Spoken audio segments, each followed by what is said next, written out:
It's great to be with everyone today. So I've been participating for the past 7 days in a global peace festival. It's been put on by my teachers in India, and there have been more than 10 million people participating over the 7 days. It's kind of boggling the mind because of the COVID crisis and our ability to connect together virtually.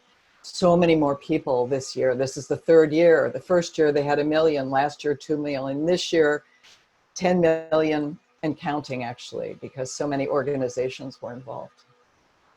And I just have been so impacted by the work of focusing on the inner state of peace literally for the past month. I've been doing some practices every day with my morning group, and then having this opportunity to be in this peace festival has been an extraordinary experience for me. And it felt like it was time for me to kind of come out of my closet a little bit more with my connection from India. You know, I've been part of Unity for 30 odd years, and part of this community in India for 15. So it's been a long time I've been traveling there and drinking from the well of ancient wisdom. And I realized that over time, and actually almost the first time I went there, it was like, well, this is unity. This is unity. It's just like what unity says. And I've taken groups of ministers to India, and they're going, yes, this is what unity teaches.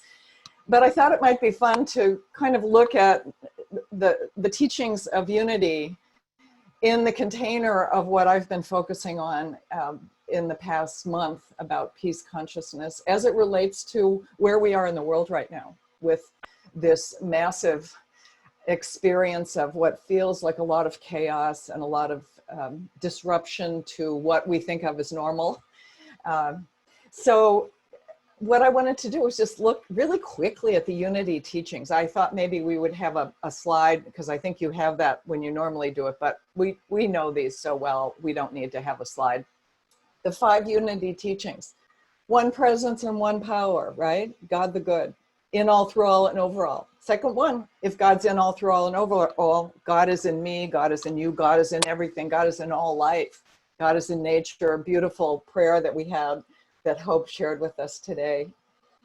The third one is, we often call it the law of mind action. The idea that the thoughts that we think about come about, the things that we carry in consciousness come about into our lives. And that's going to tie very easily into what is the law of karma, but I'll come back to that in a minute.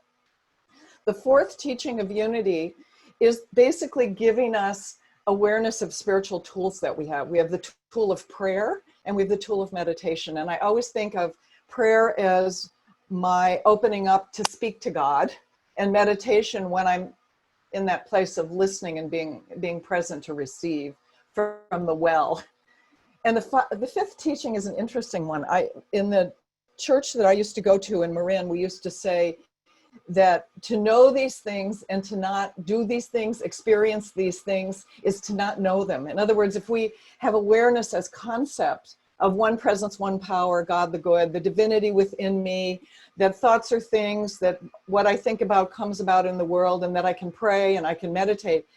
If I just keep that up here and it doesn't become part of the experience of my life, I might as well not know it. It's not a knowing because I haven't embodied it. And if Jesus was anything, he was about embodying the living spirit of God, the living spirit of love, the living spirit of truth.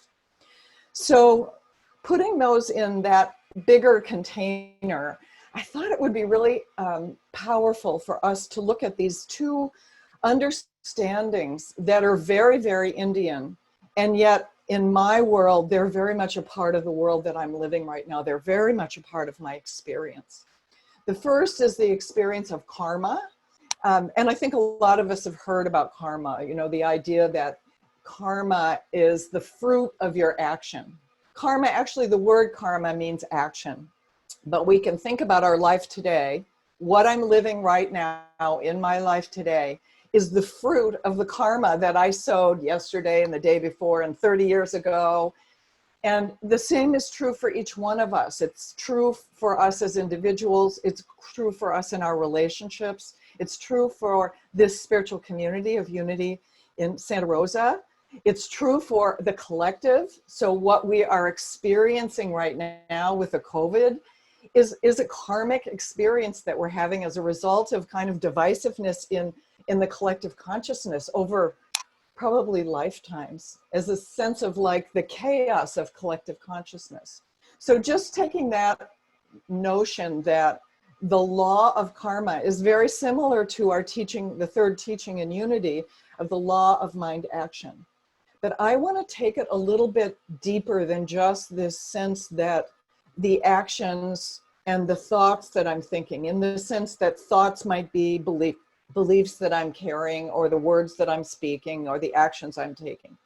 Because it's very, very important for us to always go back to principle number one presence, one power. And this principle that we talk about in unity is actually very verified now by scientists. They talk about the fact that we are living in a unified field, and it's a unified field of consciousness, so that everything that's going on in this unified field of consciousness is impacting.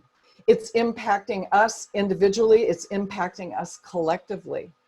And so if we talk about this idea of karma, we have to go deeper than just the actions that we take or the words that we speak. We have to look at what is going on in consciousness. What is literally the inner state of my being, the inner state of your being.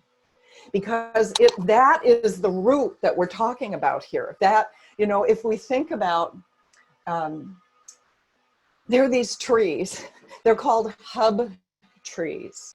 And it's been discovered that trees actually communicate with one another. It's quite an extraordinary thing to understand. Apparently, each hub tree communicates with 47 other trees, and how they communicate deep down in their roots. And they literally support each other. They nourish each other. If there's a tree that needs more moisture, one of these trees will send moisture underneath the ground through this sort of microbial network that's there. You can think of it almost like the nervous system in our bodies, but there's this communication that happens. There's this sense of this unified field that is available, and it's not something that we see with our eyes, but it's underneath, and it's like we have this same kind of connection when we're opening to our consciousness and to our connection in consciousness with others. When we open ourselves to literally that unified field of consciousness. So when we think about karma, we have to be willing to understand that my karma is a result, yes, of my actions, yes, of the words that I'm speaking, but even more importantly, it's a result of the state of being that I'm carrying in any moment. I heard Greg Braden, and some of you may know of Greg Braden. He was one of our speakers on the last day of the Peace Festival, and that day was specifically focused on expanding the evolution of human consciousness. And Greg Braden spoke about this unified field and how connected we all are, and how important it is for us to realize that the mind, which is a binary system, there's a right brain and a left brain of the mind that has billions and billions of neurons, is also very much mirrored by the heart, which is a unitary field. It's not a binary field. Our heart is a unitary field, and our heart has over 40 million neurons. So what he was talking about is how important it is for us to be mindful of this heart-mind connection. And I love that you sang Namaste, Tom. And I love that when you sang it, Hope put her hands right here, because there is literally a neurobiological connection that is made for us when we put our two palms together. It's connecting the right and the left side of our brains. And when we place them in front of our heart, it's bringing that heart-mind connection into presence. And it's something that, you know, the ancients in India have known for thousands of years. We are beginning to understand how important this connection is, the heart-mind connection, and how this is what this connection, the heart and the mind connection, are basically the empowerment that Jesus was giving us when he was talking about bringing us into this higher states of consciousness. The Christ consciousness is this alignment of the heart-brain connection. I wanted to just look up Charles Fillmore because I love the revealing word. And I thought it was really great. I've never looked up Charles Fillmore on heart before. And I just want to read to you what he said because it aligns in a way that I hadn't really thought he would go. He says, the heart is but the visible expression of an invisible center of consciousness.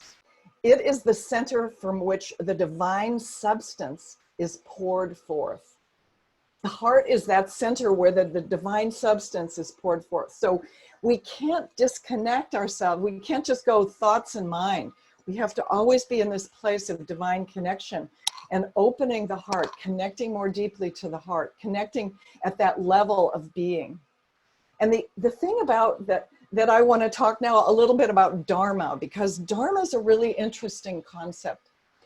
In the Indian tradition, there's a progression in people's life.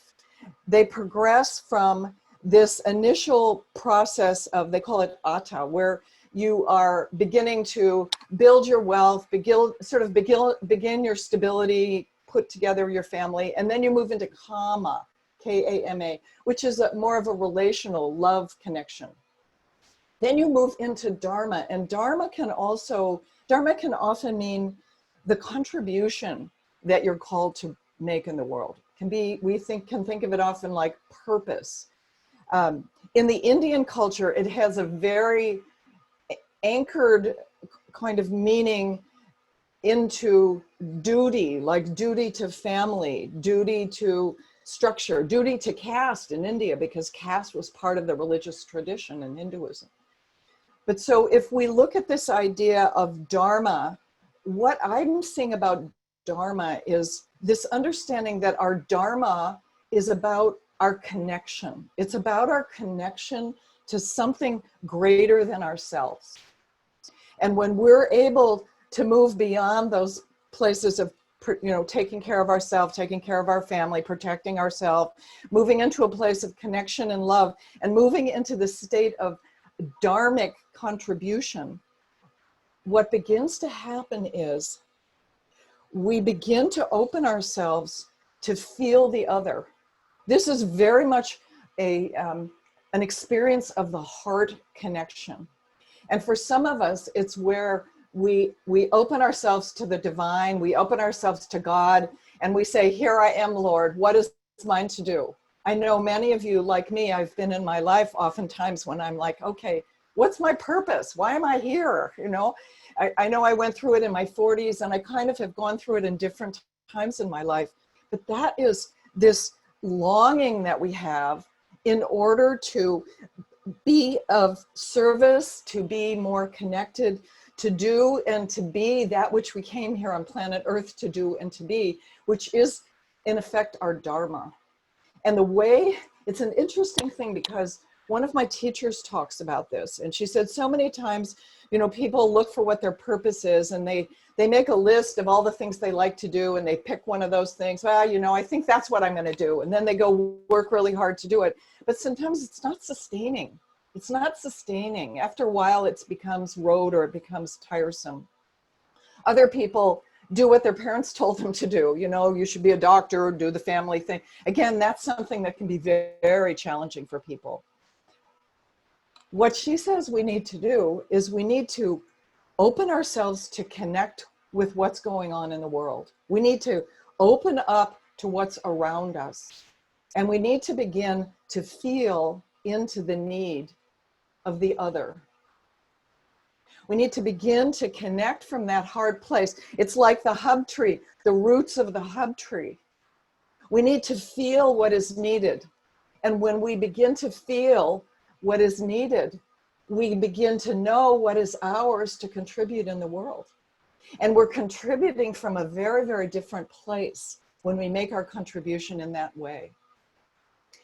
And what I know in my own life is that that contribution piece, or that dharmic experience, sometimes can be a very big thing. You know, if in my life, there was this dharmic experience to become a minister and to do what I needed to do in order to fulfill that dharma.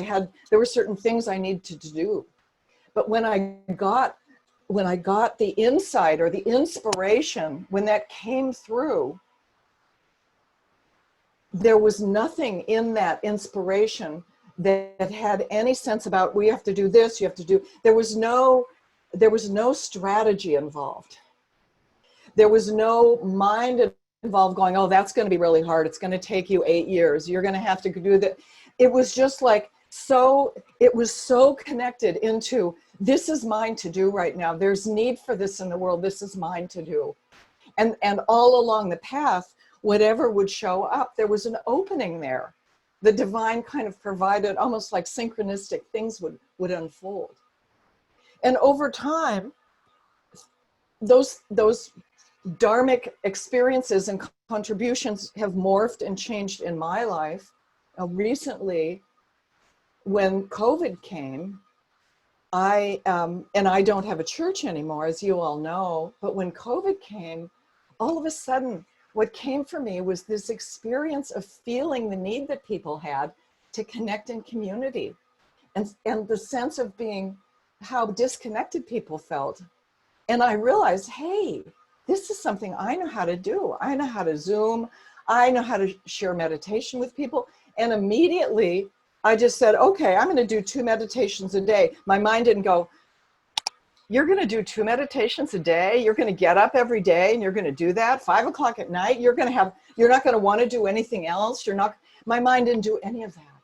It was just like, I'm going to do it. And I've been doing it ever since. And it's been just this flow. And I realized that was a little bit of the dharmic experience. And that experience is creating more and more of the fruits, not only for me, because I'm feeling really excited and I'm learning more all the time, but for all the people that I'm connecting with. This is the impact that our dharma, when we are willing to move into a heart connection and really anchor ourselves into the living spirit of who we came here to be, using the teachings that Unity gives us of prayer and meditation, using our awareness that we live in this unified field, this one presence and one power. And that if I'm not going to do it, who's going to do it? If I'm called to do it, God's going to show me the way. I really believe right now we are in massively transformational times. And one of the teachers that we had during our Peace Festival was John Peterson, who's a futurist. He's with the Arlington Institute. And he was talking about the massive shifts that are happening, not only in consciousness, but literally planetary shifts that are happening because of the placement in part of the weather we're experiencing. We call about it global warming, but part of it is because of shifting galactic shifts that are happening. Things are happening in terms of children being born now with additional DNA strands. They're being born with telepathic abilities that only the ancient gurus had abilities to see and to know. People like Charles Fillmore, who was a mystic, could see these things. Many of us can't. But what he was saying was there are children being born now with many capabilities that we don't have. And we're here in a time right now when things are changing in a dramatic way. And the key thing that we have to be mindful of is, what is our state of consciousness? What are the roots in consciousness that Charles Fillmore talked about when we move into that heart space where we're connected into the divine substance of love? What's the root that we're carrying? Are we carrying a sense of peace? Are we carrying a sense of calm? Are we bringing the energy of love, creation, collaboration, Or are we carrying a sense of anger and fear and distrust and disconnection? Because all of that is creating more chaos in the world. When we're able to come from a place where we're rooted into that presence of the divine, the heart center of the divine, when our Dharma is connected to the other, when we're in that place of giving and receiving from the nurturing presence of the divine, we create a coherence as opposed to a chaos. Just know that in your own life, how that happens. If you're focusing on things that are not working, if you're focusing on fear, we know that teaching in unity, it's a law. That which we think about comes about. But if we're rooted in that presence of the power of God, if we're rooted in the place of peace and love, if we're rooted in the connection that we have with one another, that we can be a divine presence like those hub trees, that we can be a hub tree for our families, for our communities. And we do it from that state of consciousness that's anchored in a place of divine connection. It's anchored in a place of trust. It's anchored in a place of power and strength. All of these 12 powers that Charles Fillmore has given us, a power of love and wisdom. When this is who we are, what outpictures for us in the world, not only in our own life, in our families, in this church community, in the greater world, is a beautiful outpicturing. It's the karma that we want to get. It's the karma that the world is calling for right now. We're just hearing it in so many chaotic, divisive ways because so much is happening for people and they're not able to understand this inner experience that we've been gifted with, to know that there's only one presence and one power, and that power and presence is active in you and it's active in me. One of the things that Greg Braden said, I wrote it down in my notes, and he said, we create in the world around us what we create in the world within us. We create in the world around us what we create in the world within us. And so I invite you to be present to that in your life right now, because I know there are many in this community who don't have a business right now. If we had a business, we would want to be really connecting deeply to the people that work in our company, and to be able to have our Dharma and what we're called to do, to be in service to them as much as it's in service to what we're offering to the world. But for many of us, we don't have a company. We might be mothers, we might be fathers, we might be grandparents, but what is it for each one of us that we are being called to in this time? Because you as Unity students, you and I, we've been given such extraordinary gifts in the world to have this knowing. And we got to go to number 5 to know these things, and to not yet experience them and to be them in the world is to not really know them. So I'm inviting you to get in touch with, to feel into the world around you. And maybe the world around you is, a child or a daughter or a son or a grandchild or a neighbor, or maybe the world around you includes the people in your church community or the people in the community you live, but to feel into them, to feel from that heart space that connects the mind and connects the heart, to feel into the need they have, and to see what the divine is calling forth as a dharma for you right now. From a deep place of those rooted, nurturing, anchoring consciousness, presence that we know is our divine nature. So your Dharma is impacting the karma. Just like Charles Fillmore says, our thoughts and mind produce after their kind. Our thoughts and mind and our heart, whatever it is, however that consciousness is manifesting, whatever is inside us is manifesting outside us. And I'm trusting and knowing that Unity Santa Rosa and each one of you You are a beacon of light in the world. This community is a beacon of light in Santa Rosa and beyond. And whatever it is we're called to do, we are impacting hundreds, if not thousands, if not millions of people with our consciousness. So many blessings and gratitude for being present today. And I'd love to just anchor us in a little meditation. And I don't know, Star Tom, if you want to, I don't know whether you want to try to play something or would just be silent, or I could just put something on because I'm a co-host and I can do that. If I play along with you, it tends to block out some of your words. So Oh, okay. So we won't do that. Okay. So just invite you to close your eyes for a moment.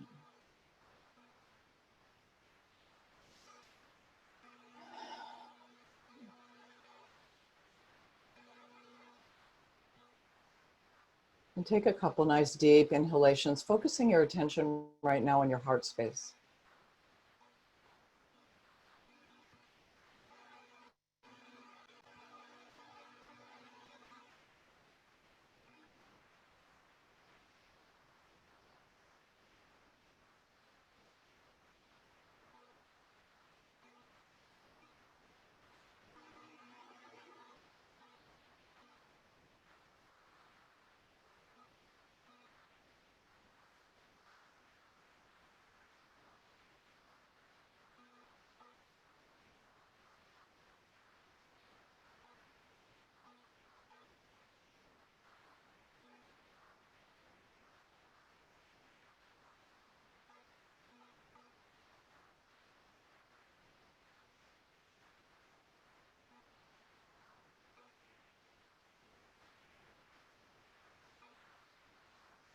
And as you focus in on your heart, allow your energy to move directly into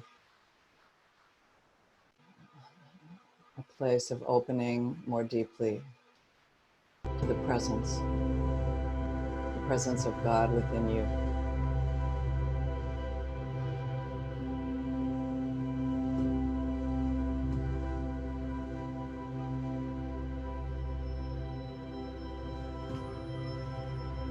And feel and know that in this most exquisite and divine moment,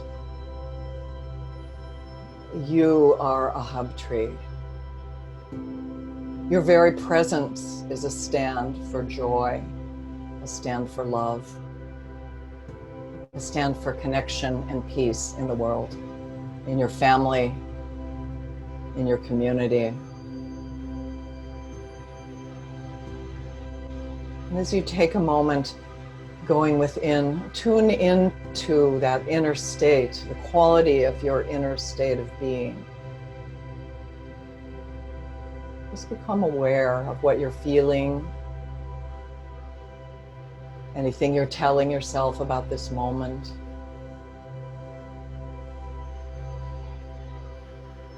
And breathe again into the heart, calling forth the divine presence, that living spirit of the Christ presence that indwells each one of us in such a powerful, extraordinary way.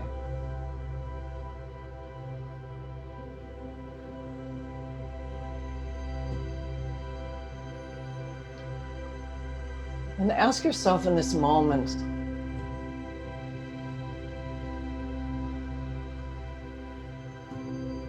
what do I feel around me, in my family, in my relationship?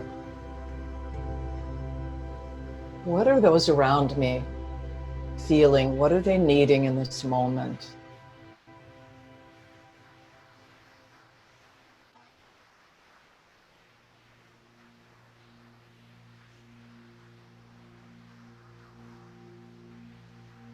Perhaps they need to be listened to be touched, to feel like they matter.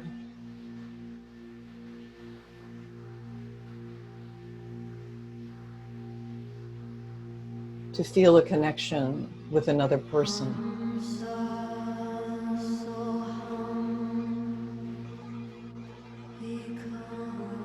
Whatever it is, just become aware of the need of the other.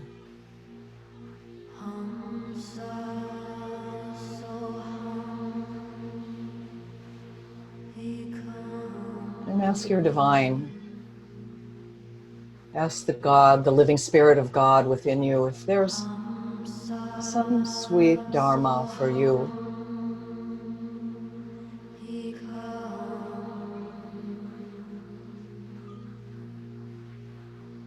If there's a gift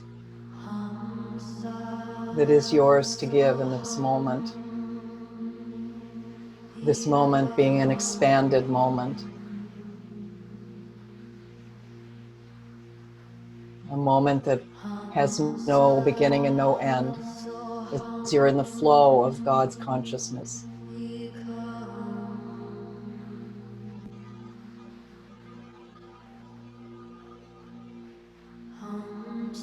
And from this awareness, bringing your attention back into the body and the heart, offering up gratitude for whatever inside inspiration you received, trusting and knowing that there's nothing for you to say or do until spiritual right action simply occurs, when and if it does, in the outer. But giving thanks to the divine presence for this awareness of this indwelling divine connection that you have, that you carry with you in all times. And as you're ready, gently bring your attention and your awareness back to your physical body.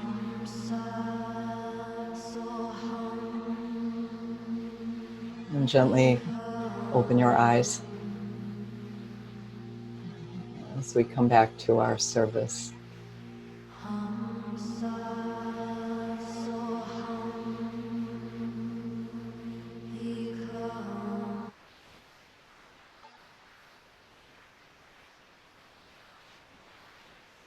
Namaste, everyone.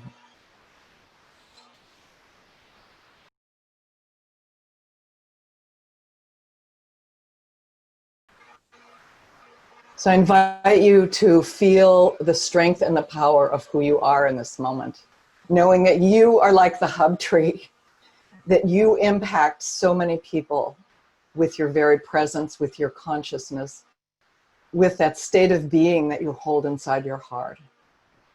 And so inviting the divine presence to fill you more fully this day as you experience God's love and God's joy and express it in every way. We give thanks for the powerful presence of this community and for the presence of unity in our lives. So it is. Amen.